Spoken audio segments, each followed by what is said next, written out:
joining us. I guess we can kind of somewhat skip the formalities. We know you know us. I think we'll just dive right into the questions. Sounds good. Thank you again for joining us for the interview, and we'll start with Wendy. So, good evening. The first question is this: why do you want to join the Board of Education? What would you like to accomplish? So, for me, this process started last year when my boys would come home and they were talking about things going on in the school. You heard Victor talk about lunch, that was one of them, but that went on as far back as my older son, Moorash, in middle school. But then it became other things, talking about the one-to-one policy and wanting to take away computers or the ability to have a personal computer, and then the discipline policy. And my boys had seen me over the last 8 or 9 years working campaigns. They had seen me work behind the scenes. They had seen me writing policy. And that had all kind of come to a close. The people that I was working with were no longer active in politics. And the kids said to me, you should run. And with their blessing, that's why I ran last year. Because I have the knowledge, I have the skill set. To me, policy is the foundation of any municipal board. And I think I have a lot of usefulness in being able to help kind of repair the bylaws in this town, kind of get them to a point where they're more functional so that everything is working smoothly in board meetings. And so in terms of accomplishing, that's kind of a strange question to me because I'm one of 7. So accomplishing isn't necessarily about what I can and can't vote on or push through since I'm only one of 7. So to me, what would I accomplish on a board? I'm the person in my friend group who's always bringing people together. I'm the person who gets all of the disparate sides to work together. And so one of the reasons why I've been an unaffiliated voter my entire life, I've never been someone who has been one side or the other. I work with everybody. So to me, what could I accomplish? I think it's about perception, right? It's the perception of from the town to the board and how things have been looked at over the last several years. And what does it take to get the town to trust the board to trust the town, to get more people involved? It's why I record things. It's why I have this simple session, because I believe the way you build a community is to be as open as possible, as many things as possible. So what I bring to the board is, and I joke about this all the time, I've probably said it in public comment, I'm really just a hippie dressed in black, and my realm and my world is how do we make these things work for our kids? Okay, thank you.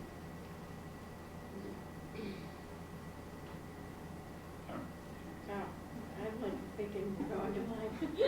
Sorry, Mark. We have different subcommittees of the board. Where does your expertise lie? What differentiates you from other candidates? I'm sure that you know we're combining facilities and finance to operations, and then we have policy and communications and cable, which is perfect.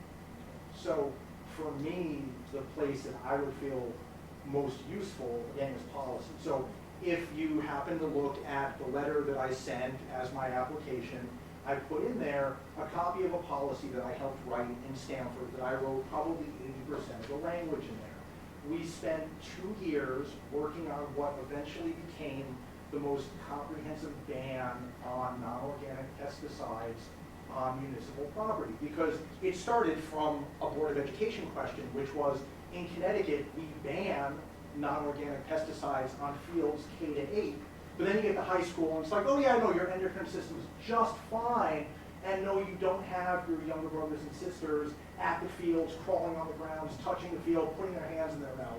And we said, what can we do about this?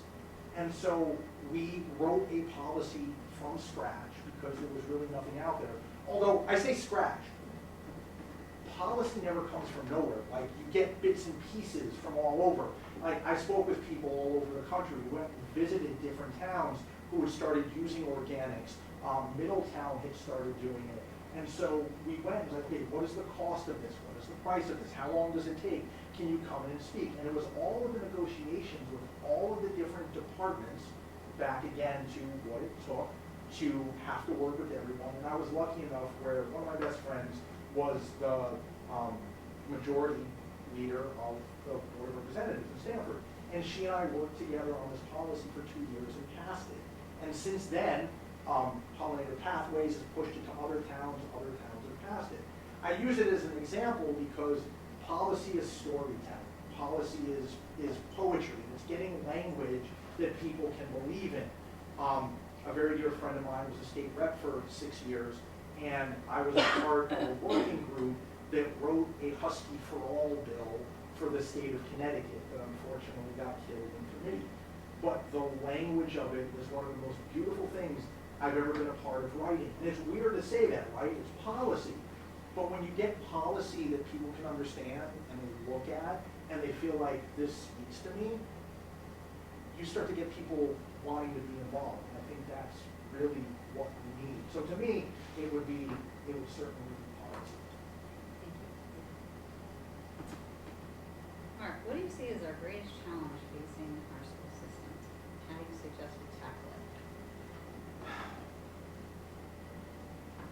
So, it's funny. I'm gonna read this because I like the way I said this months ago. Until we reframe our perspective of schooling, the so-called problems with today's youth will not go away.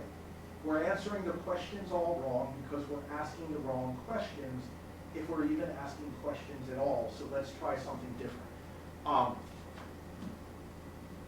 I think there's a huge disconnect between who kids are now and who kids were when we were kids.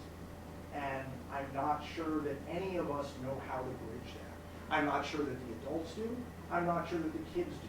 I'm not sure that the kids know how to ask. I'm not sure that it's the place to ask, but we also have to figure out what to ask them so that we can understand what are we not providing. Because trying to get kids to learn today like we learned when we were kids, it's never going to work. It can't work. They are so flooded with information, so just over-stimulated with everything going on in the world that until we get at the heart of that, I don't think test scores come up. I don't think kids are content. It's everything from, we need to be asking, why do we have so many kids applying to go to Chapala? What are we missing in our high school that has this growing number of kids going, I don't want to go here. Like, what are we losing? How do we fix that? Are we asking them what we're missing? Are we listening to what they're saying? Or do we become all of the adults in the room trying to tell them what to do? So I feel like there's a lot more dialogue that needs to happen. And I think the way that we change that is we start making sure that we're talking and we're listening. Again, it's all the same thing for me. It's the hippie dressed in black thing. It's like, I want everybody sitting at this table. I want everyone being able to be a part of these conversations so that when folks feel not only heard but listened to, the temperature of the room changes. And I think that's how we do it. So is it safe to summarize that you would say our greatest challenge is more dialogue or I think just climate. I think Okay. climate of the schools. So I want to make sure Yeah, no, I appreciate that. I think it's climate of the schools and how we learn what our kids are needing and how we get them to express that and how we help them shape the language of that too, to be able to express it, because none of us are always able to express what we need, but I think our kids aren't even really being given that opportunity. So how would you suggest we tackle it? So, here's an example. In high school on Wednesdays, they have connections during ILT. Back in October or November, I was at a PTO meeting, and I don't remember which of the assistant principals were there, but the conversation came up, and I said, do you have any kids on the connections committee? And I was told no. So you have a bunch of adults sitting around telling them what their connections thing should be about, and I've got kids who come to me through my high school who are saying, this was great when it was once a month, but now that it's every week, it feels like filler. So how do you change that? Get kids on that committee so that they have a voice, they have a say, and that they know that they're a part of crafting their own education.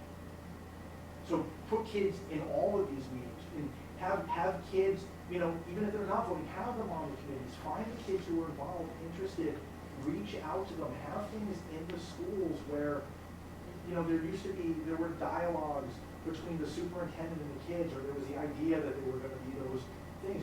But it's not only just letting the kids talk, it's putting those plans into action. For example, you know, Victor spoke at the public comment, and our superintendent, who I adore, comes over and says, I have some more questions for you about that. Like, there we are. Like, there's the missing piece that we haven't had for years in Brookfield. Thank So, you. well said. What is your understanding of the role of the superintendent in relation to the role of the board? So, the board's here to support the superintendent, but I think there's a lot of different versions of what support means. I think some superintendents want support to be pass the things I want to pass. I believe, and I can't speak for him, but I feel like Superintendent Farisi is looking for much more of a dialogue than we have seen in this district for a long time. He's a policy guy. He has a mug that says, I love policy and procedure. Actually, to come back to the question of why do I want to be on the board, I would love to sit and talk policy with him and work on policy with him. He's like a policy geek, just like I am. But that's a great thing. Like, when he was in Newington, when they were working on policy, they had it in Google Docs online, live for people to see, and you could see the changes. If you go to their policy portion of their website, like, that's amazing. Like, that's what they did. They went through sentence by sentence, paragraph by paragraph, to make sure to think about it in all the different ways. It's like watching the Board of Finance talk. They have they throw an idea onto the table, not to fight, but be like, let's talk this through. And they go on to the next one, and they go on to the next one. And they have these wonderful, respectful dialogues and debates about how would this look, what would this be like. And so, to me, the role of the board is support, but also to ask all of the good questions, because he seems like someone who wants the questions and wants to hear what's going on and wants the feedback. I never expected a superintendent in this district to walk up to my kid while we're sitting waiting for this interview and say, I have more questions about what you said about lunch. Like, support is questioning, support is having debate, support is digging in and really supporting those things. So, because he can have vision and he can have ideas, but, and again, I can't speak for him, but he seems like the person sitting at the middle of the table with everyone in the board meetings has changed the dynamic for the better. Like, watching everyone there conversing and having that going on has really changed that. And so the support is, help me talk this through. The support is, help work through this. What am I not seeing? What are you seeing? What are all the people seeing, so we can make it the best? And that's the thing, like, nothing should ever be siloed. TSO is not the ivory tower. If we're all working together, we're the checks and balances for everybody, the public, the board, the administration. That's how we make things better. That's how it's starting to feel in Brookfield, which is lovely. Thank you. Yeah. Permission to adjust number 5 a little bit, Chair. I would like to ask, how did Marc discover his passion for policy? We have to ask every person the same exact question. Okay. But he's But Yeah. you can You can. do like a follow-up. because Yeah, he's- follow up he's to already him. answered this. Yeah. Okay. Yeah. We have the actual question has to be asked. Okay. The same. This is a policy-making board. What experience do you have with writing or reviewing policy? Which, yeah. Okay, so spoke about the pesticides bill, spoke about the Husky for All bill, which I will forever cry about, didn't get passed, because here we are years later. How did I find my passion? Was working with wonderful people and going, how do we make this better? And that's what my role was in Stamford with all of my friends who were on the Board of Representatives, and my friend who was a state representative from Stamford. It was, how do we make things better? I don't know, let's write something and see what happens. We passed an ordinance that raised building permit fees on developers on large buildings. And in the first year, it raised $14 million, and all these roads that Stamford hadn't paved for decades all got paved. And you're like, you see it in action. My friend who was a state representative, I helped when they put a bill together and put sort of our marketing thing together. We called it Check the Xbox. And the Xbox was, and this is going to surprise you all, was that we were pushing a bill to get a non-binary checkbox for gender on all government documents. And we spent 15 hours up at the state waiting for people to testify. We were there until like 1 in the morning. And the bill made it out of committee. It never got called to the floor. But 8 months later, the DMV added a non-binary box to their forms. And so when you get to see representation, when you get to see policy allows for representation, you realize this is an amazing thing, that words still do have more might than the sword. And I've always been a storyteller, it's always been my thing. In 4th grade, 3rd grade, I got to go to the library every day, because every day I took out a book and I went home and I read it and I went back and they made that little carve out for me. And so everything for my life has been words. Poetry and policy is, there's nothing better, because I've seen what it can do for people. Okay, that's me. Excellent. Depending on your role on the board, there can be substantial commitments of time required to do the job well. How can you ensure that you will have bandwidth to give the necessary time and attention to the wide variety of tasks and responsibilities that come with this role? I mean, I'm at enough meetings now where I'm essentially a Board of Education groupie. Well, we skipped the formalities in the beginning. Rowan fan? If you were a rock band, I'd be selling merch. So, no, but it's true, right? Like that's, I didn't run for the board until November. There were 2 things. One, I didn't have the time or space because I was helping other folks who were on boards in different places. And 2, my boys weren't old enough. So now that they are, that's why I asked them for their blessing. And I'm one of the people, I mean, it's a total neurodivergent thing, like you give me a topic and I need to know everything about it. It's not want to know everything about it. It's like I need that. And that's why when my friends set me on that pesticides bill path, they're like, go at them, and off we go. And that's kind of where this type of role for me, the dedication of that time, like I respect what it takes, and I would never put myself in a position to be there if I didn't think I had that time and understanding of it, because it's not fair to everyone else on the board, it's not fair to the kids, like we need that kind of dedication, and so. See? All right. Well, sir, do you have any questions for us?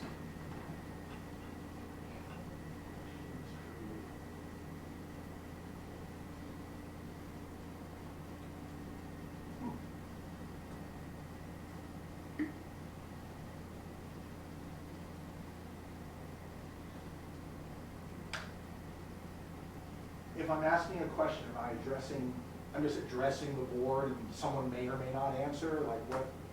Yeah, We'll try to answer questions. You're asking everybody. Yeah, as long as we can answer them. So I think an honest question here is, I make no bones about the fact that I am not only an unaffiliated voter, but I'm an unaffiliated candidate.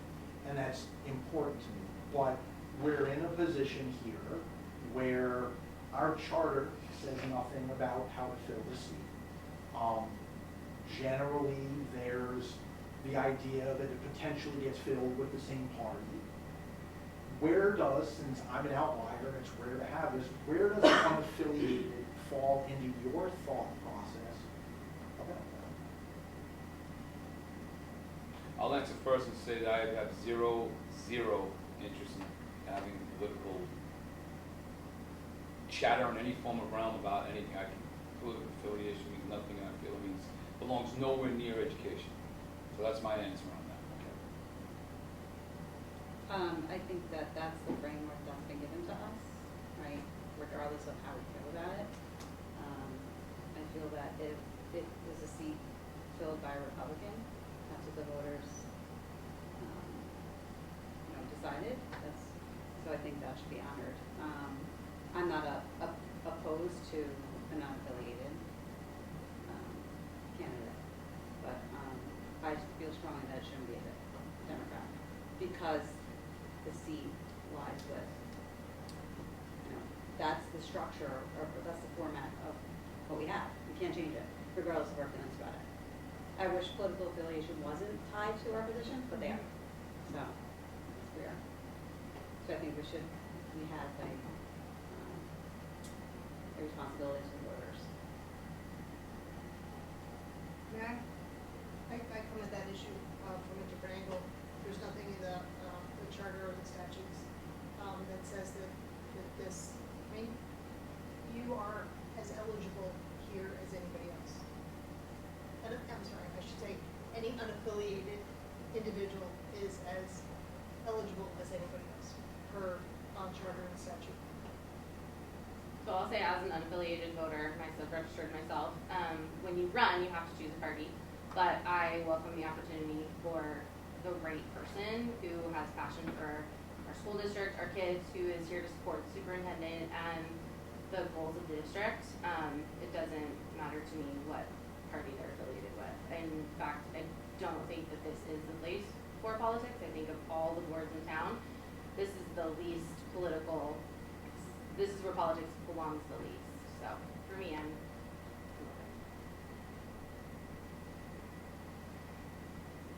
I'm I'm looking for candidates that have, skills, experience,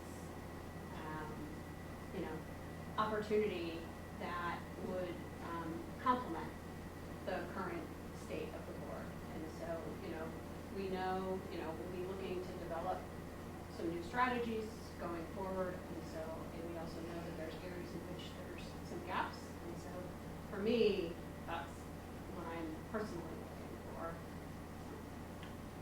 Also, Yeah, I can mimic that too.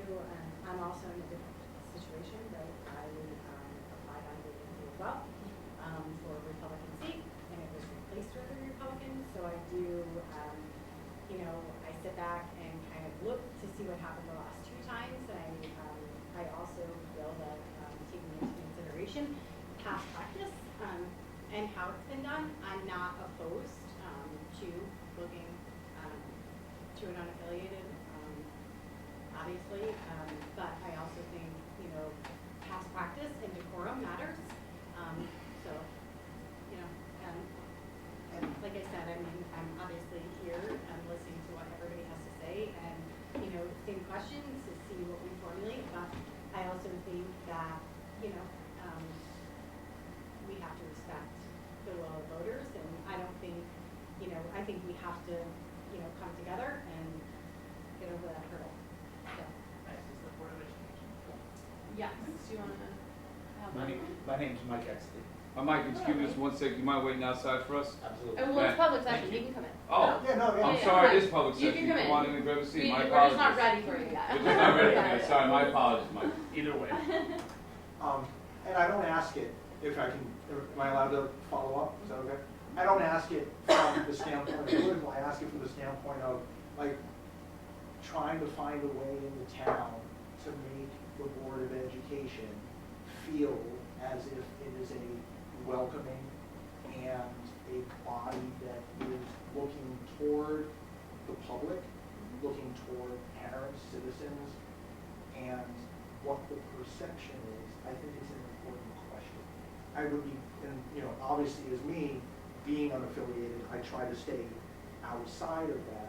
And so it's interesting to me to ask that question, just from a point of view of someone who is here interviewing, but also for other folks who might watch this and to see where we're all at. Because my hope is, regardless of what happens here, that everyone who interviews, that everyone who is considered interviewing, who maybe didn't apply, looks at this process and says, next time there's a vacancy, because there will be at some point in time, goes, you know, whatever it is, 3 years, 8 years, whatever. But I want people to feel like this process is welcoming and open.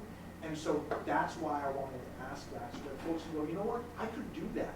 I could apply, I could sit with all of these folks and answer these questions. And then, most importantly, whether you get picked or not, stay involved. Because that's the thing we need more than anything, is more people coming out, more people public comment, getting involved, being a part of what's going on. So thank you for taking on that question. Thank you for the interview. And good luck with the rest of it. Thanks, sir. Thank you. Appreciate it. Thank you, Mark. All right.